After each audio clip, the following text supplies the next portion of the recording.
Entonces, fíjense, primero, como les he dicho siempre, tienen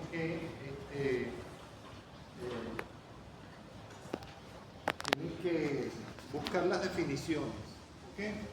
Entonces, fíjense que fiebre viene del latín híbrida, que significa calor, o del griego piros, que significa fuego.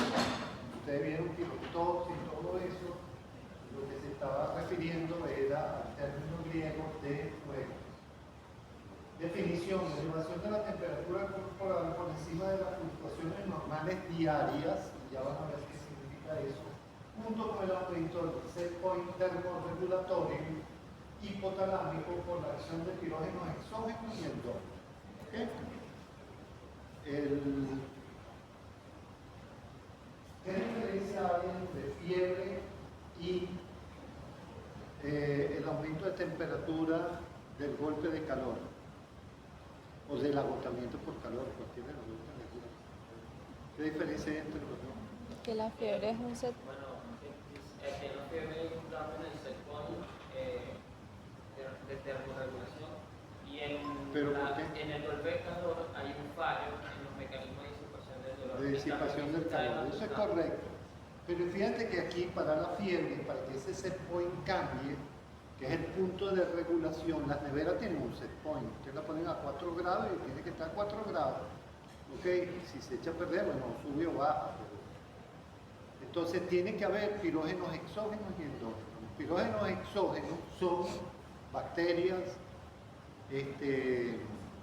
virus, cualquier agente extraño en el organismo que produce la activación del sistema macrofágico, leucocitario. ¿Okay? Bueno, entonces bien, diferentes organismos, esta es una definición que salió en esta publicación que está aquí. Definen fiebre como la temperatura central mayor o igual a 38,3 grados Celsius y auxiliar de 27,5. La temperatura central, yo les dije, creo que en la clase de calor, le dije que eso se medía, no es fácil medirlo, porque es la temperatura del centro del organismo, ¿ok? Pero que se podía medir en el conducto auditivo externo o a nivel rectal en los niños, se le toma esta temperatura rectal, ¿verdad? Eso es lo más cercano que podemos dar a la temperatura central. Los otros son aparatos un poco más sofisticados para medir la temperatura. Pero claro, no hay un acuerdo unánime entre pirexia, fiebre e hipertermia. Tanto que le gustan los internistas de ustedes, porque dice que tiene hiperpirexia, porque dice que tiene fiebre. Eso no está completamente aclarado. Causas más comunes de la fiebre son las infecciones, 74%. Hay procesos inflamatorios en general, enfermedades autoinmunes pueden producir fiebre, sepsis, patología del sistema nervioso como enfermedad cerebrovascular, traumatismo craneoencefálico, drogas, o sea, medicamentos que pueden producir fiebre, hipertermia maligna, fiebre mediterránea familiar, son otros ejemplos de fiebre, ¿okay? Que la vamos a desarrollar posteriormente, y la tormenta tiroidea. Son causas de fiebre. Lo más importante. Las variaciones de la temperatura corporal, aquí se hizo un estudio, está por Ongogina, que es la que publica estos datos, 150 adultos sanos de diferentes razas y se hicieron 700 mediciones. La temperatura media fue de 36,8 más o menos 0,4 grados Celsius. ¿Cuánto es el máximo de esto? ¿Ah? Rápido. 37,2. ¿Ok?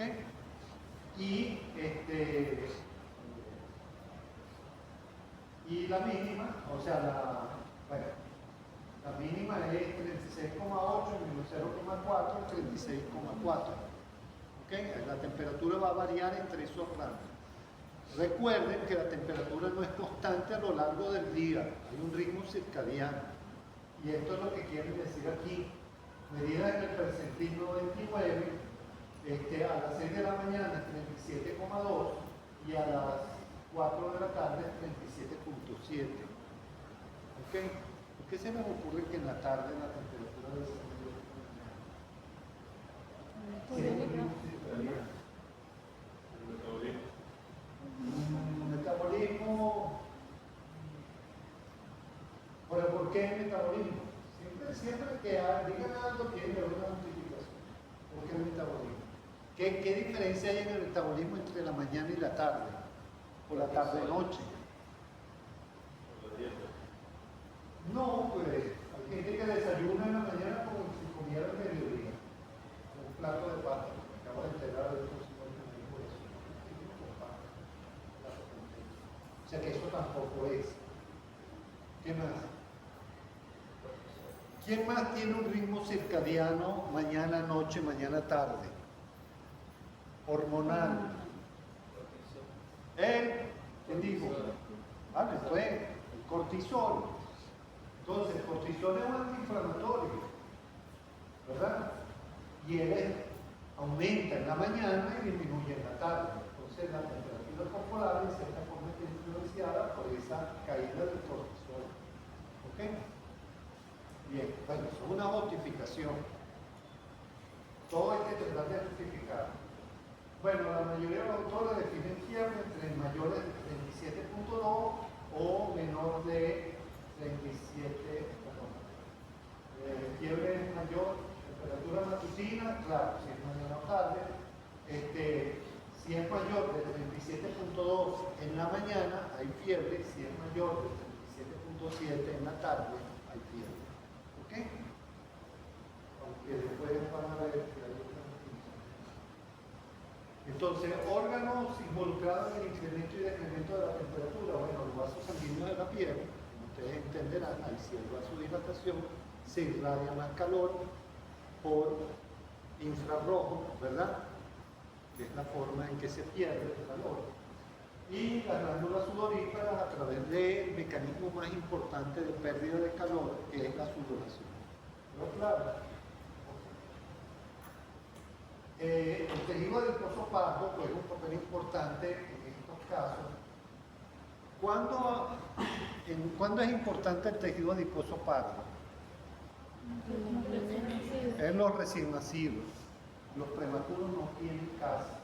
Por eso hay que meterlos en un incubador. ¿Ok? Pero fíjense lo que dice que es interesante. La liberación de catecolamina en los receptores actúan sobre las catecolaminas actúan sobre los receptores 3-beta adrenérgicos y pueden impulsar la acción de proteínas de desacoplamiento de membrana mitocondrial como el UCP1, que deben haberlo visto. Hay varios tipos, UCP2, UCP5, UCP3G. Especialmente el más importante que se estudia mejor es el UCP1, el cual se ha visto mayormente relacionado con la termogénesis. ¿Ok? Esta proteína UCP1, también es conocida como termogenina, permite el paso de hidrogeniones a través de la membrana mitocondrial interna sin la producción de ATP. Eso lo deben recordar de bioquímica. ¿En qué otra forma puede ocurrir este fenómeno de desacoplamiento de la fosforilación oxidativa? Esto es un desacoplamiento. ¿Ok? ¿Qué otra patología o qué otra? Bueno, vamos a ponerse más fácil. ¿Qué otra hormona tiene que ver con esto?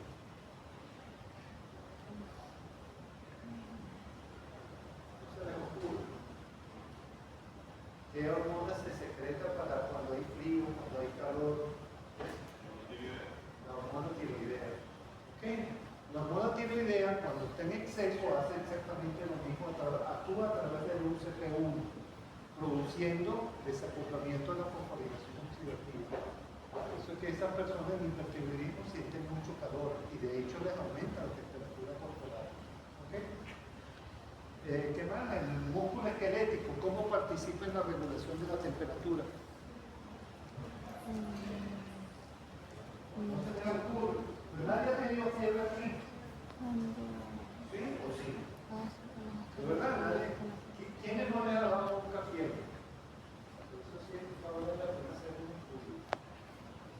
A todos les ha dado fiebre. ¿Qué es lo que notan? O Los calofríos, contracciones tónico-clónicas de los músculos, ¿verdad? Y eso genera calor, porque eso es lo que hace que la fiebre aumente. ¿Quedó claro? Entonces, y después que aumenta viene la lisis, que es cuando sudan, etc. Es cuando pasa la fiebre. El sistema endocrino, o sea, ya se los pregunté, que está a través de T3 y T4, correcto. Sobre todo T4, la vasopresina u hormona antidiurética aumenta cuando la temperatura corporal es alta, porque disminuye el set point y no actúa en condiciones normales. Es decir, si usted tiene temperatura normal, ustedes le dan hormona antidiurética y no va a variar la temperatura, solamente si está elevada. Y después veremos cómo se interrelaciona eso con el sistema nervioso. Y disminuye cuando la temperatura corporal es baja. Es cierto eso, que cuando hace frío, la hormona antidiurética disminuye. ¿Ah? La vida les dice la respuesta a las cosas. Si ustedes están en un ambiente frío, ¿cuántas veces van al baño? Muy frecuente. Todo el tiempo, a cada rato. ¿Por qué? Porque ahí se inhibió la hormona antidiurética. Por eso es que se llama antidiurética, no orina. Es decir, si está bloqueada, ustedes orinan, que es lo que pasa cuando hay frío. ¿Pero claro? Okay. Este es el mecanismo por el cual se relaciona este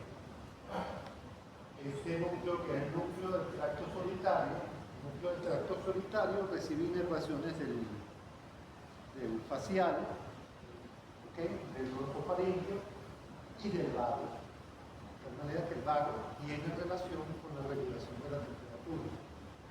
Y eso actúa a nivel del núcleo paraventricular, y eso a su vez actúa en la liberación a nivel del hipotálamo posterior. Ahí se libera la hormona antidiurética, en el hipotálamo posterior. No, pero es el hipotálamo anterior, perdón, el hipotálamo no, la hipófisis. La hipófisis anterior y hipófisis posterior, que es la neurohipófisis, ¿correcto? Tanto la oxitocina como la hormona antidiurética se liberan por la neurohipófisis. Por eso es que esta relación con estos núcleos a nivel preóptico y en relación con las fibras periféricas. ¿Okay? Entonces se libera la hormona antidiurética. El OBTL es el órgano vasculoso de la lámina terminalis. Ese es el que regula la ósmosis en la sangre. Y de eso depende, de esa ósmosis depende que usted libere hormona antidiurética o no. Correcto, si están hemoconcentrados, el órgano vasculoso va a evitar que ustedes pierdan agua por la orina. ¿Quedó claro? Sí, por eso es antidiurético. Bien. Entonces aquí vamos a ver el mecanismo de la fiebre. ¿Alguna pregunta hasta ahora? Más o menos está claro. O sea, hay una parte que ustedes dominan, que es la parte de neuroanatomía. ¿Fueron buenos sus estudios de neuroanatomía? ¿Les gustó la neuroanatomía? ¿A ti no te gustó mucho? ¿Por qué no sacaron provecho de la neuroanatomía? Vieron todas estas vías, todos estos núcleos, los vieron. Después de aplicarlo a problemas específicos, ¿no? Ok, vamos a seguir entonces.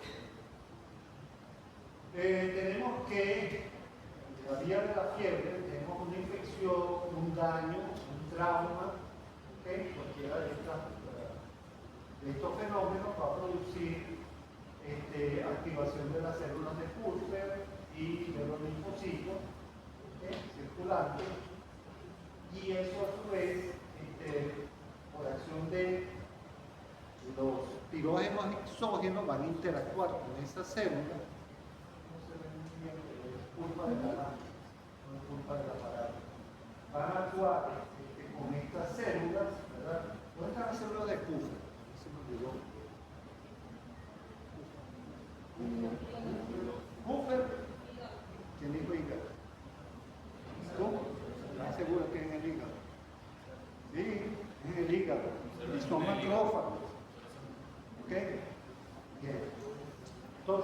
estas células de Kupfer también reconocen la presencia. ¿Por qué las células de Kupfer pudieran estar metidas en ese paquete que estoy nombrando aquí? ¿Qué relación hay entre las células de Kupfer y las bacterias? Ustedes, ¿qué relación hay entre células de Kupfer y bacterias? Ellos saben, o deberían saberlo. No están aquí las personas que presentaron el primer trabajo, ¿verdad? No están. Porque hay disbiosis. O sea, ya van a ver ustedes, lo van a seguir viendo, y en la jornada me van a dar una charla sobre eso, de que los daños en la barrera del intestino, producidos por alteraciones de bacterias, o sea, como en todo en la vida, hay cosas buenas y cosas malas, el yin y el yang. Tienen bacterias intestinales buenas y tienen bacterias intestinales malas. Si las malas proliferan, producen daño a nivel de la barrera intestinal y esas bacterias van a pasar a la sangre. ¿Y quiénes creen en la porta que lo van a reconocer? ¿Cómo se forma la porta? Rapidito. Rapidito. Ah. La mesentérica superior y ¿qué? La hiénica que se forma. Hiénica. La esplénica. La esplénica. Yo lo conocía como esplénica. Ustedes saben que le han cambiado los nombres. En la anatomía ahorita ya no. El tetilla también quedó descartada. Porque le han cambiado los nombres a algunas cosas. El nervio sudal, no, el sudal está bien, ese sí sigue siendo igual. El cubital, ¿cómo le llaman? Ulnar, ¿verdad? Ve que le cambiaron los nombres, algunas cosas todavía no recuerdo. Bueno, entonces esa es una. Estoy tratando de poner las cosas para que lo traten de ver holísticamente o de forma completa. ¿Pero claro? Entonces las células de Kupfer podrían participar por esa vía. ¿Quedó claro? ¿Qué más está aquí?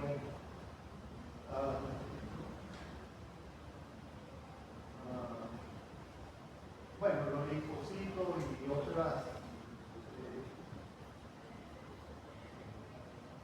células pues son los que reconocen la presencia de sustancias extrañas. ¿Correcto? Bueno, ¿qué va a suceder? Hay dos mecanismos que pasan aquí. Si se libera interleuquina 1 e interleuquina 6, se activa el sistema de la fiebre. Si por el contrario se activa interleuquina 10, TNF beta, no hay fiebre. ¿No? Claro, porque es otra vez el yin y el yang de la cultura oriental. ¿Okay? Entonces, bueno, se activó el mecanismo de la fiebre por la entrada de bacterias a la circulación, se activa a nivel del hipotálamo, se incrementa el set point, ¿correcto? ¿Por qué? Porque este que está aquí, que es la interleuquina 1, es el pirógeno endógeno por excelencia. ¿Está claro? Interleuquina 1 y interleuquina 6, pero el verdadero pirógeno endógeno producido por los macrófagos es la interleuquina 1. Él va a actuar a nivel de, está ampliado, a mí me gusta cuando amplían las imágenes así. En esta imagen ampliada, fíjense que la interleuquina 1 y la interleuquina 6 actúan sobre el órgano vascular de la lámina terminalis, ¿correcto? Eso es lo que conecta todo este sistema. Entonces, ese órgano vascular de la lámina terminalis se va a activar y va a transformar el ácido araquidónico por acción de la COX-2, ciclooxigenasa 1, ¿ok? O 2 también puede ser. Porque acuérdense que aquí hay un proceso inflamatorio. La 1 es con relación a la 2. La 1 es estructural, está todo el tiempo presente. La 2 es inducida. ¿Quedó claro? Porque van a utilizar medicamentos que van a inhibir la COX-2 para no afectar a la 1, que tiene que ver con otros mecanismos como la secreción gástrica. ¿Quedó claro? Bueno. Estoy empatando las cosas para que se vayan pensando de esa manera. Entonces, pero, ¿cómo apareció el ácido araquidónico así de buenas a primeras?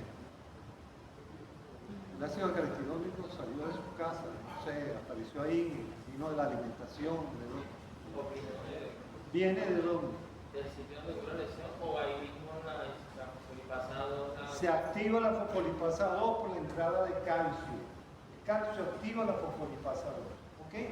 Entonces se activó la fosfolipasa 2, se liberó el ácido araquidónico, la COX, que está ahí presente porque es estructural, o sea, está todo el tiempo ahí, se va a transformar el ácido araquidónico en prostaglandina 2, eso se lo digo la doctora en estas clases anteriores, y esa prostaglandina 2 puede seguir dos vías. Una vía que hacia las neuronas que detectan calor y entonces producen termolisis, o va hacia las neuronas que detectan frío, correcto. Si van hacia las neuronas que detectan calor, cosa que esta vía no está intensificada, ¿ok? Si van hacia esta vía, se pierde calor, ¿ok?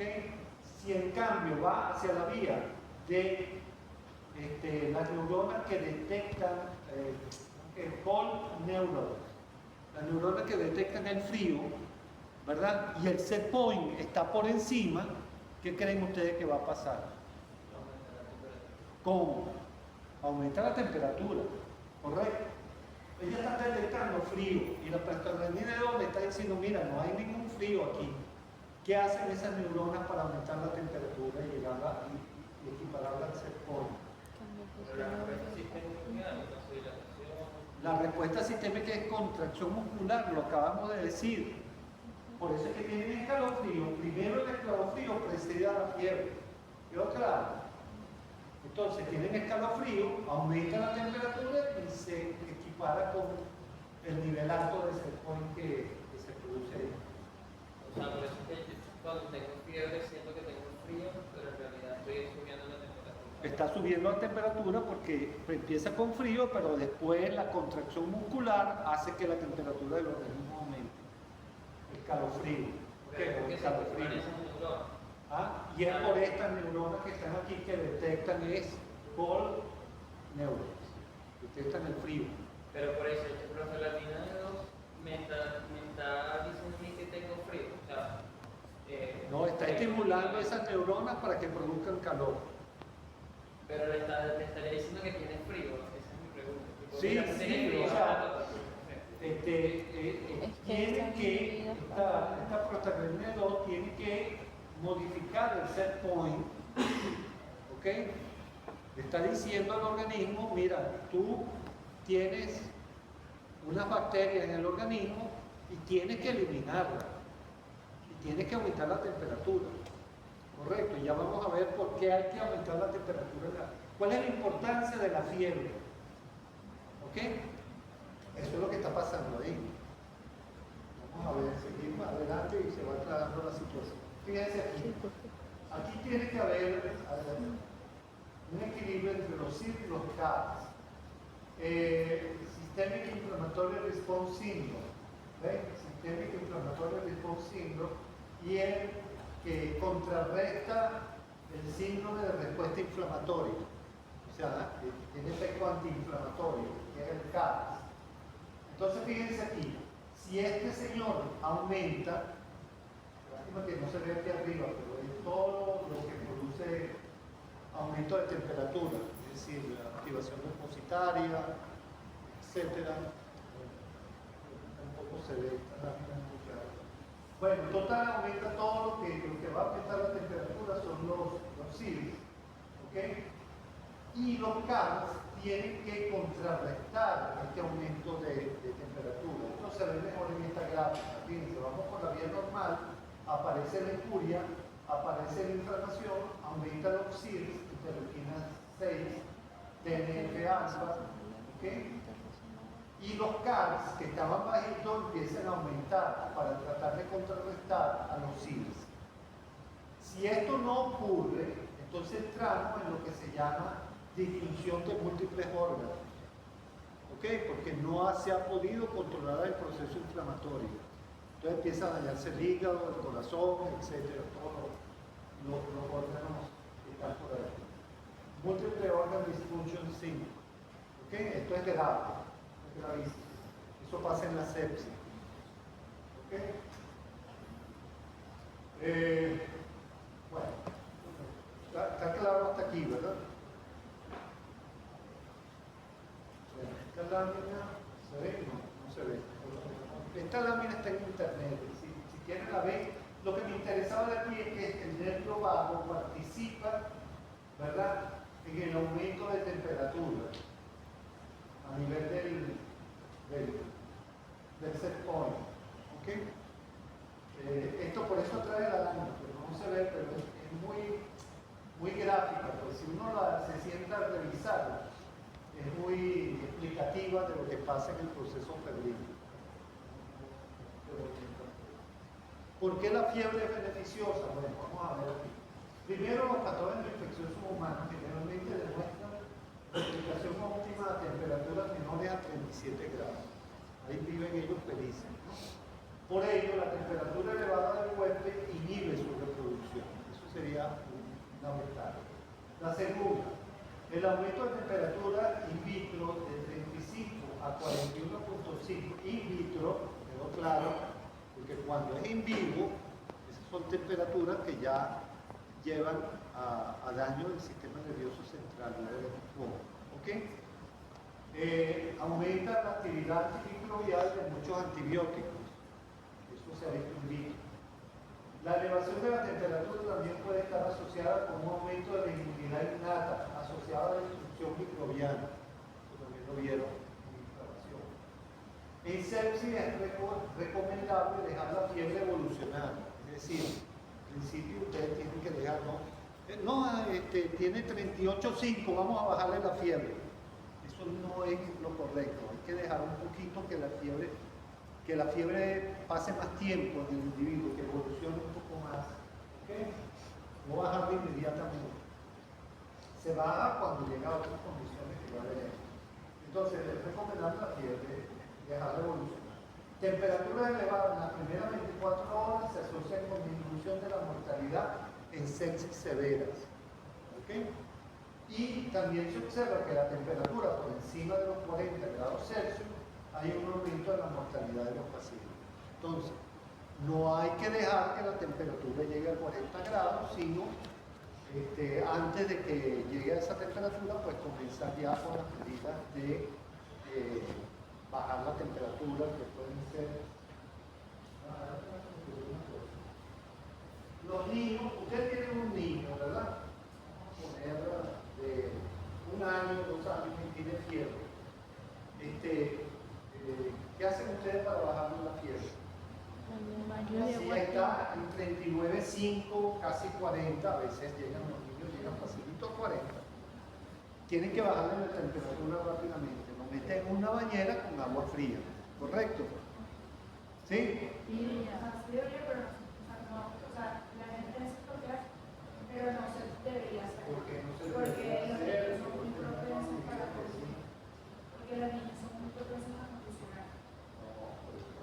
Por la fiebre, no por el agua fría. Cuando hace Ok, ella tiene por ahí algo que no va.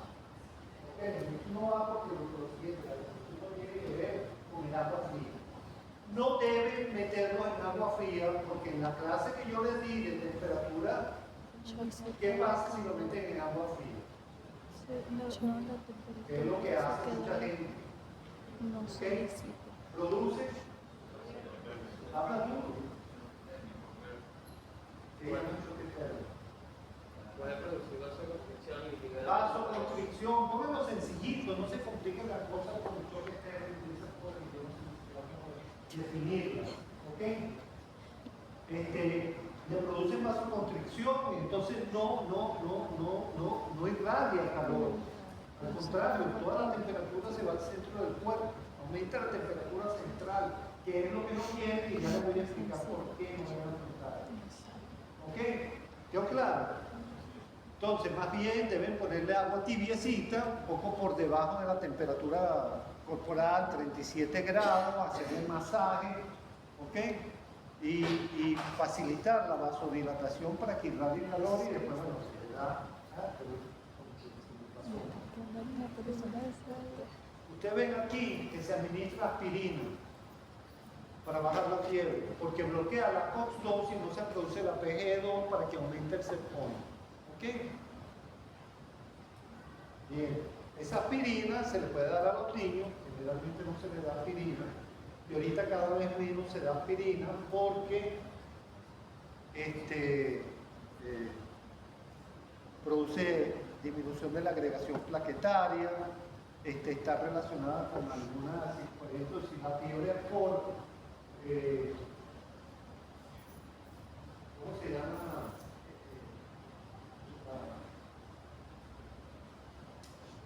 La patología esta infecciosa que cursa con plaquetas bajas. Dengue. Tiene dengue, no le puede dar aspirina, ¿quedó claro? Entonces, cada vez se usa menos la aspirina. La aspirina es un ejemplo de bloqueante de COX, pero no se da. Se da acetaminofén. ¿Quedó claro? El tempra, el famoso tempra. Acetaminofén es el nombre genérico. ¿Quedó claro? Y el acetaminofén actúa a nivel central, inhibiendo la COX-3. ¿Quedó claro? Bueno, entonces, ¿qué estábamos? Entonces el niño, acuérdense, jamás en agua fría. ¿Ok? Siempre tratar de facilitar la vasodilatación. Entonces, efectos adversos de la fiebre. Ahora sí, vamos para allá. Fíjate, la fiebre está asociada con peor pronóstico en pacientes con enfermedad vascular cerebral y daño neurológico. Y el tratamiento antipirético está recomendado. En estos casos, un paciente que ha tenido una enfermedad vascular cerebral es recomendable y tiene fiebre, es por efecto a nivel central. Acuérdense que si se cae sangre, la sangre es proinflamatoria. ¿Okay? Por ejemplo, una hemorragia cerebral. ¿Okay? Entonces se les da el antipirético. La patogénesis de las convulsiones, fíjense que está incremento normal de la interleuquina 1 beta, progresivo aumento del neurotransmisor glutamato y disminución del neurotransmisor inhibitorio GABA. ¿Esto está claro? El glutamato se llama, cuando está en exceso, produce daño a nivel neurológico, ¿correcto? Es citotóxico a nivel central. Y disminuye el GABA. ¿Qué tiene que ver el GABA con eso? Quiero ver excitabilidad. El GABA es hiperexcitante. No, o sea, no es inhibidor, pero si no está... Si no está, el GABA es inhibidor. ¿No? Gamma-aminobutírico. Además, tiene que ver con el ácido butírico. ¿Ok? El gamma-aminobutírico es inhibidor. ¿Por qué es inhibidor? ¿Cómo actúa el GABA? Porque favorece la entrada de cloro. De cloro. Y aumenta el potencial. La electronegatividad dentro de la célula y por lo tanto no descarga fácilmente. ¿Quedó claro? La neurona, ¿no? Ok. Vamos a ver el mecanismo aquí. Fíjense aquí, hay una infección, una respuesta inflamatoria, están las interleuquinas 1 beta, 16, TNF alfa, etc. Por esta vía ustedes producen fiebre, ¿correcto? Por la vía de la COX-2 o de la COX-1. Y por esta vía ustedes producen desregulación de la vía glutamotérmica y disminución del GABA, lo que facilita el desarrollo con la fiebre, en presencia de este fenómeno que está aquí, produce fiebre y convulsiones. Por eso es que convulsionan los niños con fiebre. ¿Quedó claro? Ok. Hay otro mecanismo que es la fiebre por drogas. Interferencia con los mecanismos fisiológicos de pérdida de calor, periférico e interferencia con mecanismos regulatorios de la temperatura a nivel central. ¿Cuál puede ser un mecanismo periférico que puede ser interferido por las drogas?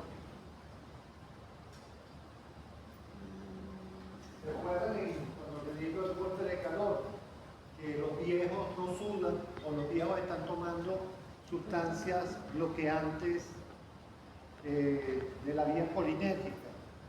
Si la vía colinérgica está bloqueada, porque es una interacción entre la vía adrenérgica y colinérgica, lo que hace es que la persona sude. Pero claro, si bloquea la sudoración, es un mecanismo central y es por un exceso de bloqueantes colinérgicos. Pero claro, los antiespasmódicos que se utilizan para quitar el dolor son anticolinérgicos. Pero claro. Bueno, estimulación de la respuesta inmune, obviamente si se estimula la respuesta inmune va a aumentar la temperatura. Daño a los tejidos, puede ser una sustancia tóxica, propiedades pirogénicas de las drogas, ellas mismas pueden producir calor. ¿Okay? Mecanismo de desacoplamiento de la fosforilación oxidativa de la termogénesis no producida por temblores. ¿Okay? Como dijimos, de la hormona tiroidea. Vamos a ver la hipertermia maligna, es una patología autosómica dominante. Esto es interesante porque estas patologías que van a ver ahora son mortales si no se tratan inmediatamente.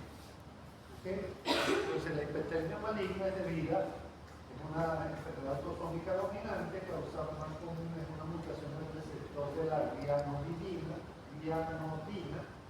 y el cual es el receptor del retículo sarcoplámico que regula la activación de los canales de calcio. ¿Se acuerdan de eso? Sí. Sí. Ok. Esta activación de canales de calcio es desencadenada en esta enfermedad por relajantes musculares como la succinilcolina y anestésicos como el éter, entre otros. ¿Ok? ¿Cómo saben ustedes que un paciente está sujeto a hipertermia maligna? Porque, como se descubrió originalmente en el año 1961, un paciente que se salvó de no morir por hipertermia maligna fue que había antecedentes familiares de que lo habían operado y se murió en el quirófano. ¿Okay? Entonces, esos antecedentes familiares, una enfermedad dominante, ¿quedó claro? Esos antecedentes familiares lo tienen que interrogar. ¿Quién tiene que interrogar eso? El anestesiólogo. ¿Ok? Tienen que preguntar si durante la anestesia algún familiar falleció, etc. De todos modos, si eso llegara a ocurrir, la succinilcolina es un bloqueante de la placa motora, por eso produce relajación muscular. ¿Qué otra sustancia produce relajación muscular que ya no se usa, pero que la usan los indios? ¿Alguien lo dijo aquí? ¿Por qué sabes tú del curare? Casi no hablo, pero cuando habla bien. El curare. Ok, el curare se lo meten en las flechas, ¿verdad? Las cerratanas, en las flechas, las llenan con curare y se van a casar con esto. Si es un relajante muscular, ¿por qué? Y ponen curare, ¿por qué no se mueren los indios envenenados? Pero el animal cae muerto. ¿Sí? Esas son cosas de razonamiento. No tienen que saber nada acerca de curare.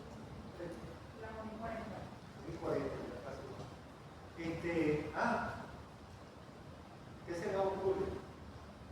¿Por qué si cazan con eso y matan a los animales cuando ellos lo consumen no se mueren? Por la forma de absorción. Ok, dime cómo. Desarrollame la idea. Eso es lo que quisiera yo decir. ¿Qué pasa?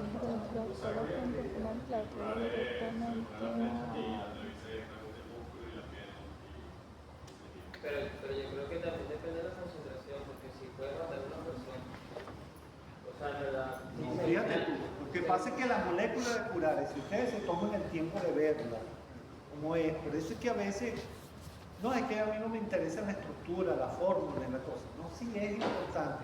La estructura del curare es una molécula enorme y no se absorbe. Por eso es que ellos pueden comerse al animal y no tener intoxicación, pero cuando tú le atraviesas en la sangre, por eso es que antes se usaba curare para lo mismo que hace la succinilcolina. pero ya eso no se usa porque apareció la succinilcoína, que es un producto mucho más fácil de controlar. ¿Ok? ¿Quedó claro? ¿Sí? La vía oral no se absorbe. Por vía intravenosa sí que era como se administraba antes. ¿Ok? Bueno, ¿qué más?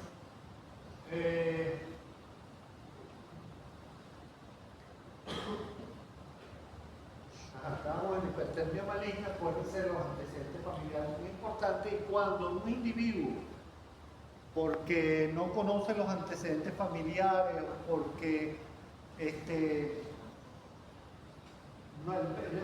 fisiólogo no preguntó eso, lo que sea, desarrolla hipertermia maligna, ¿correcto? Hay una sustancia que se llama dantrolene, que es un relajante muscular que bloquea la liberación de calcio del retículo sarcoplasmático. ¿Quedó claro? Y entonces ese es un mecanismo para contrarrestar el aumento de temperatura brusca que se produce en esos casos. Se lo pongo porque a ustedes no les toca tratamiento, pero es bueno que vayan oyendo el nombre del droga. ¿Ok? El dantrolene. Las proteínas de shock térmico son proteínas de las familias producidas por las células que ofrecen protección contra una variedad de daños, incluyendo el calor. Una serie de proteínas que protegen. Las proteínas de shock térmico intracelulares previenen la agregación de proteínas, evitan el doblamiento anormal de las proteínas, alteración en el transporte de proteínas, presentación de antígeno y limitan la apoptosis. ¿Okay? Las proteínas unidas a membrana o extracelulares son inmunoestimulantes e inducen la liberación de citoquinas y sitios de reconocimiento para las células NK. Pueden tener propiedades apoptóticas y antiapoptóticas. ¿Quedó claro? Entonces las proteínas de shock térmico son una de las que se pueden estar liberando cuando aumenta la temperatura corporal, ya sea por fiebre o ya sea por agentes ambientales. Pero resulta que tienen más bien características beneficiosas para proteger al individuo. La otra patología es la fiebre mediterránea familiar. Es un síndrome autoinflamatorio hereditario. Es una mutación en el gen NEFB, el cual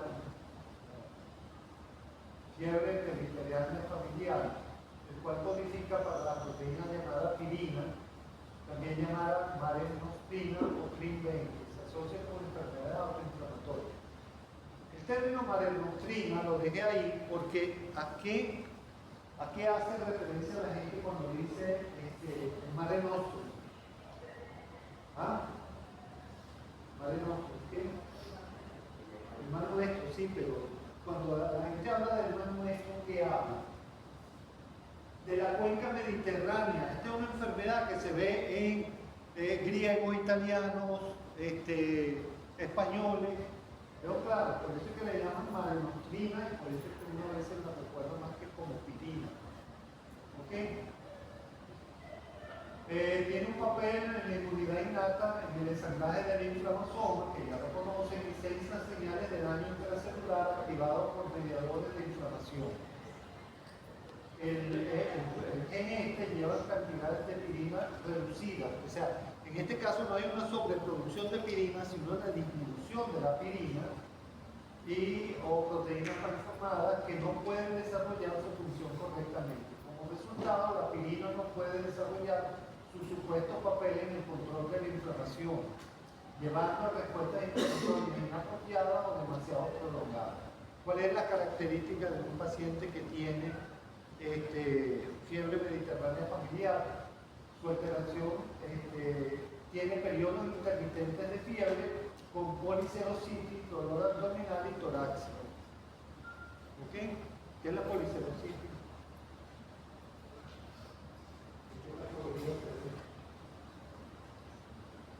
Una pregunta de medicina interna. Policerositis es de derrames pleurales. ¿Ok? Y se ven enfermedades autoinmunes, pero en este caso, fíjense que está en relación con la fiebre mediterránea familiar. O sea que ahí hay un diagnóstico diferencial en un paciente que tiene fiebre con policerositis, si es autoinmune o es una fiebre mediterránea familiar. Claro. La otra patología es la tormenta tiroidea.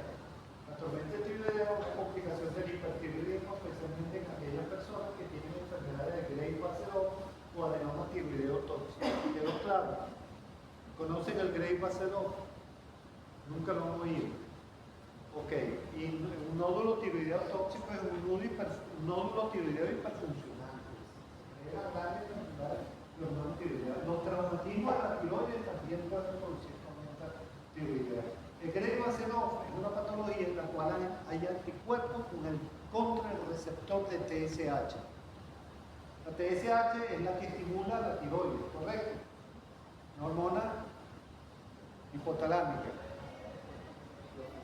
hipofisiaria, ¿ok? Es una hormona hipofisiaria que estimula la tiroides para producir la hormona tiroidea. Pero cuando tienen anticuerpo antirreceptor, el anticuerpo es un receptor estimulante, se hace pasar por TSH y el paciente comienza a segregar grandes cantidades de hormonas tiroideas. Y no es como la TSH que se degrada y sale del receptor. Este se queda pegado. ¿Quedó claro? Esa es la enfermedad de Grey Basedow. La van a ver cuando vean tiroides. Por eso es que esto es un conocimiento progresivo. Entonces vamos a ver, porque esta es una emergencia médica. Actúa centralmente modificando el set point y desde aquí centralmente activa neurológicamente la producción de la proteína UCP1, que es la proteína desacopuladora de impulso marrón, también llamada termogenina, aumentando la termogénesis. Es decir, actúa a través de la termogenina para producir ese aumento de temperatura corporal tan violento. Tiene que bajarse rápidamente. Hay sustancias que se administran para bloquear esto. ¿A usted le interesaría que yo le dijera por qué se bloquea? ¿Ah? Porque se lo dije con relación al daltroleno, que bloquea la hipertermia maligna. Y aquí hay sustancias que también bloquean la acción de las hormonas tiroideas. ¿Okay? Son productos sulfurados. ¿Okay? Bueno, creo que esta es la última. Entonces, mañana tienen una clase muy importante que es la clase del dolor con el doctor Ernesto Tres. Bueno.